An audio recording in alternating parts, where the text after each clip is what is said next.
Bonjour à tous et à toutes. Alors moi je suis professeure d'art plastique dans le premier degré à Paris. Et je voulais retracer un tout petit peu l'historique de cette conférence de presse. Cette conférence de presse, elle est née d'un appel qui s'appelle « Appel des profs aux citoyens encore debout », qui est paru dans Mediapart il y a un mois, 21 mai. Cet appel, il était accompagné d'une pétition. Et on l'avait envoyé à un certain nombre de personnalités, dont deux sont présentes ici, Antoine Péjon et Ludivine Bantigny. Et on a eu, en fait, on visait ça. C'est-à-dire qu'on avait vu l'appel des 1400 disant soutenir les Gilets jaunes, les artistes, dont des personnalités vraiment connues. Et on s'est dit, vu que des personnalités s'engagent pour les Gilets jaunes, on va leur demander de s'engager pour l'éducation nationale. Pour nous, c'est presque le même combat. Et donc on a eu un super retour, Ludivine en l'occurrence, qui nous a proposé d'écrire une tribune qui venait d'eux et qui est publiée ce matin dans Libération, sous le titre Pas de tri sélectif pour l'école de la République. Pas de tri sélectif pour l'école de la République. Voilà. Et l'idée est effectivement de montrer l'unité totale qu'il y a à ce sujet. J'ai oublié de dire quelque chose d'important, c'est que la première tribune dans Mediapart, elle émanait donc de l'AG des enseignants du premier degré à Paris. Les enseignants en grève se réunissent en AG. Dans les AG, il y a des commissions, et une de ces commissions a constitué un site internet qui s'appelle Blocomblanquer. Donc c'est le site internet blocomblanquer.fr. Et je vais vous parler de ça maintenant. Donc, en tant que membre de l'équipe fondatrice du site internet Blocomblanquer, je voudrais ici énoncer la stratégie qui a présidé à la création de cette plateforme, énoncer le pourquoi de cette stratégie et son contexte. Avant toute chose, il nous faut admettre cette prémisse. Nous sommes en état de guerre. C'est rigolo et ça l'est pas très, puisque nous sommes face à un gouvernement qui fait ouvertement la guerre à son peuple et qui, comme dans tout moment similaire, génère sa propagande. Dans cette guerre de propagande, le gouvernement et ses affidés s'appuient sur une acception falsifiée de la démocratie. Il suffirait de sortir majoritaire de scrutins délaissés et manipulés pour s'instituer magiquement représentant d'un peuple qui les omit et qui le leur fait savoir par tous les moyens à sa disposition. Mais la représentation est une question bien plus délicate. Et ce gouvernement, ses soutiens, se trouvent face à un peuple formé par des années d'histoire, de philosophie et d'art plastique, un peuple qui sait bien qu'il n'est pas représenté. Ce gouvernement, dans son entreprise de propagande, nous vole nos mots et les pervertit.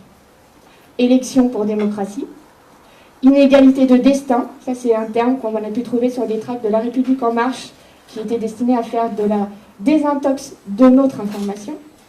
Donc on trouvait le terme inégalité de destin pour désigner en fait ce qui est la destruction des solidarités, et confiance évidemment pour obéissance.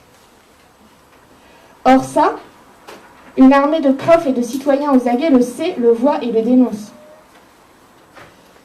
Une armée de citoyens et de citoyennes formés à l'école publique par des programmes de français, de sciences, d'histoire, de philo, d'art, formés à l'esprit critique, l'esprit d'analyse et de synthèse, au raisonnement argumenté, et une armée férocement attachée à sa liberté, valeur inscrite à tous nos frontons. C'est précisément cela qu'il s'agit de détruire ou de défendre. On ne comprend rien à la situation actuelle si l'on ne voit pas qu'elle énonce un bras de fer entre ceux et celles qui entendent défendre une certaine vision égalitaire et émancipatrice de l'école, et ceux qui en ont une vision totalement utilitariste au service d'intérêts financiers qui détruisent jusqu'à la planète sur laquelle nous nous trouvons. L'heure est donc grave. Bien sûr, si nous perdons, le monde ne va pas s'écrouler du jour au lendemain. Bien sûr, nous tous à cette table continuerons à résister et à tenter de colmater les brèches. Mais l'heure est grave parce que le désespoir nous gagne. Notre collègue de Saint-Denis a dressé la liste de toutes les actions entreprises, nationalement, régionalement, localement, depuis des mois, par tous. J'ai dit notre collègue de Saint-Denis parce que j'avais écrit la tribune avant, mais en vérité, tout le monde ici n'a fait qu'énoncer cette liste. Force est de constater que si ces mobilisations nous ont tout à la fois soudés et épuisés, elles n'ont pas fait bouger le gouvernement. Des réformes contestées par tous ceux et celles qu'elles concernent, des réformes qui vont transformer profondément le visage de la citoyenneté française sont en train de passer. Face à cette situation, nous qui sommes dans la lutte, nous avons deux choix, une alternative. Soit trouver que c'est trop dur et renoncer, soit trouver que c'est trop grave et s'enfoncer. S'enfoncer dans la détermination la plus farouche, souder les rangs, définir une stratégie. Il faut redire que nous vivons une situation inédite depuis longtemps. Il ne s'agit plus de dégraisser le mammouth. Il s'agit de transformer la citoyenneté. Ce gouvernement a un projet. Nous sommes bien dans la disruption promise par le candidat Macron. Nous sommes face à un changement de paradigme. Et la difficulté dans un tel moment est de s'outiller intellectuellement pour avoir prise sur la situation. C'est pourquoi la lutte est si difficile. Face à un ministre sourd à tout dialogue démocratique, il nous faut réinventer les moyens de nous faire entendre. Cela ne signifie pas qu'il faut renoncer aux grèves, aux manifestations, aux pétitions, aux syndicats. Tout ceci est très important et je tiens à dire que nous voyons aussi les manœuvres visant à détruire le syndicalisme. Mais cela signifie que nous n'obtiendrons rien sans le soutien massif de la population, c'est-à-dire de ceux et celles qui tiennent à l'idéal démocratique auquel l'école publique nous a formés. Alors, nous, les profs, qui choisissons de saboter cette année l'examen fétiche pour lequel par ailleurs nous luttons, nous avons besoin de vous. Nous avons besoin de vous, les collègues hésitants et fatigués par des grèves inutiles, entre guillemets bien évidemment, qui êtes pourtant convaincus de la gravité des réformes en cours.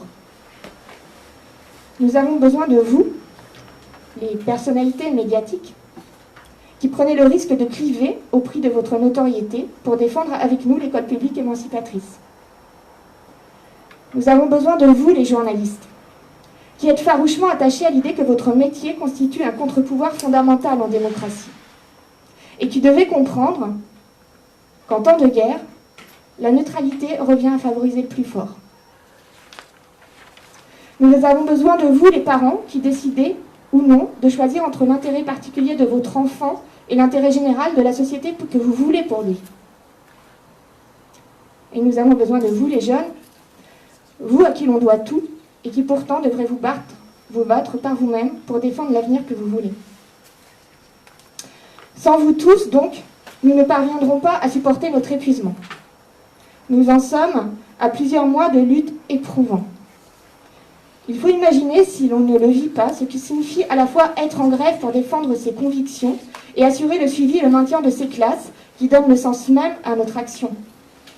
Ce que signifie pour nos familles nos absences répétées pour réunions, coups de fil pléthoriques, heures de travail derrière les écrans, les mailing lists, les fils WhatsApp et autres. Il faut imaginer les engueulades à la maison.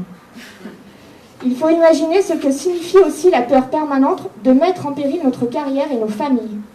Pour info, avec la loi, l'article 1 qui n'est pas passé, mais qui est là, on hésite tous à donner nos noms, on ne sait pas si on peut parler, c'est hyper grave. Et donc, nous avons peur pour le seul fait d'avoir exercé notre esprit critique et notre liberté d'expression, ce pourquoi précisément nous nous battons et ce à quoi nous avons été formés. Alors je tiens à dire que les situations ne sont jamais écrites à l'avance. En tant que prof, nous savons bien que chaque heure de cours dépend de beaucoup de paramètres dont la qualité du dispositif de cours pensé en amont n'est pas le moindre. La présente conférence de presse, tous les membres de cette assemblée provisoire sont l'un de ces dispositifs cruciaux qui peuvent faire basculer une situation. En ce moment même, les mots que je prononce, les idées qui sont échangées sont en train de produire leur effet, mobilisateur ou non, dans chacune de nos consciences. Nous avons prévu d'autres dispositifs. Je le redis, il y a la semaine d'enfer qui est à la fois un événement et un ensemble d'actions comprenant la grève des examens et toutes ses déclinaisons, avec les piquets de grève évidemment, des actions spectaculaires qui font vendre les journaux et qui multiplient les audiences, des actions en justice. Il y a en ce moment même un groupe de profs à Montpellier qui est en train d'essayer de faire une saisine du Conseil constitutionnel pour rupture d'égalité à cause de deux articles.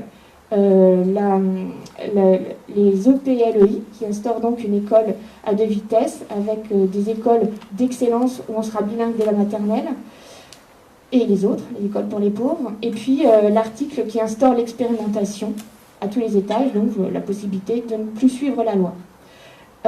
J'étais hier soir en lien avec une des profs qui a lancé ce projet-là, qui m'expliquait que, en vérité, on aurait dû faire ça pour les réformes du bac l'année dernière, qui sont passées en plus, non pas par une loi, mais par décret, et que quand le décret passe, on n'a que 2 mois pour le faire, ça n'a pas été fait. Et donc là, on essaye de le faire pour ce qui est la loi pour une école de la confiance.